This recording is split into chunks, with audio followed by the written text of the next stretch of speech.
abantu bose. Ja zwiertaju do Ukraińców u Wielkobrytanii da tych, to za... Ati shaka kuvuga cyane mbwira abanya-Ukraine yuko ngaha mu Bwongereza ababanyi banyu n'ibihugu vyegereye mwebwe w Ukraini ta susidnik krajinach. I cannot even imagine what you're living through right now, or the outrage and heartbreak. Ati biragoye cyane kubona ibintu abanya-Ukraine muriko muragenda mucamwo muri ibi bihe bigoye n'ibintu bibabaza umutima. Must feel as everything you know and love is so inexplicably and brutally shattered. Murabizi neza yuko vyatubabaje cyane ngaha mu Bwongereza, kandi turiko turababara ku bintu biriko bigenda biba mu mihana yanyu. What's happening in your homeland is an abomination, and like people across the UK, I am kandi musanze mubizi yuko abantu bari mu Bwongereza nabo umutima wabase mu nda sick at the destruction and loss of life. On Wednesday, MPs in our house turababaye cyane tubabajwe n'abantu abanya-Ukraine bariko barabura. Ku munsi wa gatatu abajejwe inama nkenguzamateka n'inama nshingamateka barica hamwe bariko baganira ku kibazo cyanyu. Commons stood to applaud the Ukrainian ambassador and to demonstrate hamwe na ambasade w'umunya-Ukraine nawe twari turi kumwe hano that the whole of the UK stands squarely with the twarabibonye yuko abongereza bose bahagarariye abantu ba Ukraine, people of Ukraine, and your awe-inspiring struggle against this aggression. kandi duhagararanye namwe turiko turabafasha kugwanya ibi vyihebe vya Putin.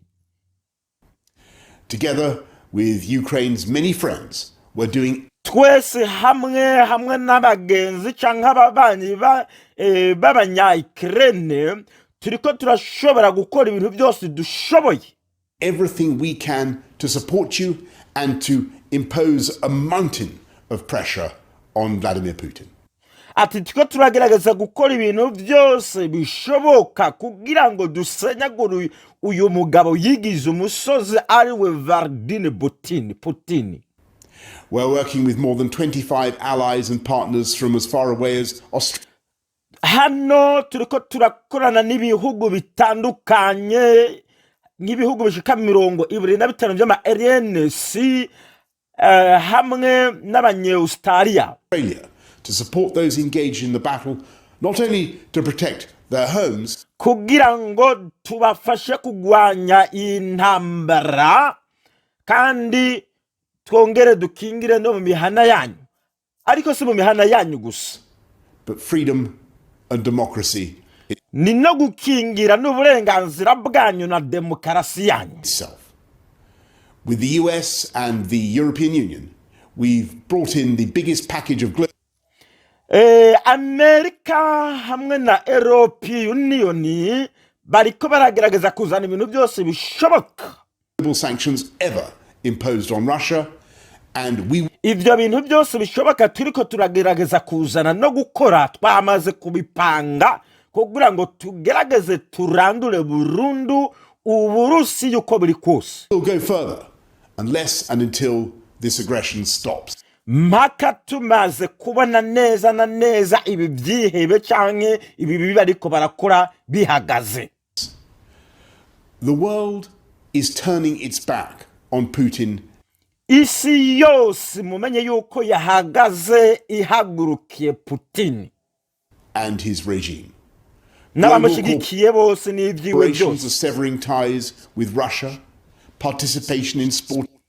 Bose bariko baragerageza amagorobare yose ariko aragerageza guhagarika ibya Putin kandi n'ibya Putin byose babihagarika.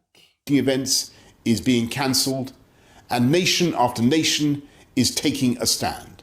The vice is tightening its grip and it will. Uko biri kose bihugu bitandukanye biriko biragerageza guhagarara turiko turagerageza kubifata mu ntoki naho bigoye tubandanye uko biri kose tugwana nawe mpaka tumurunze hasi. Continue to tighten. To those Ukrainians here in the UK who I know are desperately worried about uyu munsi ngaha mu Bwongereza hariho abanya-Ukraine benshi bariko baragira ibibazo kubera imiryango yabo basize muri Ukraine, family and friends, I can tell you we're doing everything we can to help those fleeing the ndababwiza ukuri yuko turiko turagerageza ngaha mu Bwongereza uburyo bwose bishoboka kugira ngo dufashe imiryango y'abanya-Ukraine ive muri Ukraine canke ibe ahantu tubona yuko twoba tuziga umutekano. conflict. If you're a Ukrainian in the UK, we've made it easier for you to bring over family members through the Ukrainian family scheme. Ati mu banya-Ukraine boba bari ngaha mu Bwongereza nimba banabishoboka bibakundira murahawe uburenganzira bwo kuzana abanya-Ukraine imiryango y'abanya-Ukraine banyu mukayizana hano mu Bwongereza, hanyuma ku munsi wa kabiri naho tuzobazanira ibindi bigwanisho bishasha twamaze kubipanga. On Tuesday, I announced there will be a new humanitarian sponsorship route. And we're matching the donations you make through the Disasters Emergency. Kandi ntimwibagire neza yuko turiko turagerageza kubasabira amafaranga, kudonatinga amafaranga yo kubafasha kuko muri mu bihe bitoroshe. Committee Ukraine appeal, starting with £20 million. Turiko turagerageza gutangisha amafaranga yose tubona yuko tugiye kwegeranya imiliyoni 20 z'amaero, alongside the hundreds of millions we're providing in humanitarian aid. kandi n'amafaranga yo kubaha kugira ngo murangize ivyo murimwo canke abunganire mu vyo murimwo. Putin has made a grave miscalculation. Putin yakoze amakosa gose nk'icihebe. The free world is united in its resolve to stand up to his isi yose amenye yuko yamuhagurukiye make mu pomamenyo barbarism, and the fortitude and defiance of the Ukrainian people in the kandi ibi bizokorerwa neza na neza imbere y'amaso y'abanya-Ukraine. face of this unjust and unwarranted aggression is moving kuko ibyo Putin yakoze n'amaroregwa nta nubwo yabikoresheje ukuri, yakoze amabi cyane gose kandi ababaje isi yose. hearts around the world. I've spoken almost every day to President Volodymyr. Imisi yose irahakwa kuba imisi yose namanganira na Perezida nembari zarante kinyene wa Ukraine, twama tuganira nawe Zelensky, and I marvel at his bravery, his calm, kandi ndakunda ukuntu ari umugabo ashize amanga adatinya, n'ukuntu yicishije bugufi, n'ukuntu aganira ubona yuko ari umugabo afise igitekerezo kirashe, his sense of purpose, just as I marvel at the heroism and resolve of the kandi ukabona yuko ari umugabo agomba kurangiza ikibazo kiri hagati y'abanya-Ukraine, kiri muri Ukraine. Ukrainian people. And I know that however long it takes, however ndabizi cyane naho bigiye gufata igihe, ariko uko biri kose igihe bizofata uko kingana kose, Putin must fail. Putin tutegerezwa kumuhomvura amenyo vyanka vyakunda. Putin must fail. Putin tutegereza kumuboma amenyo.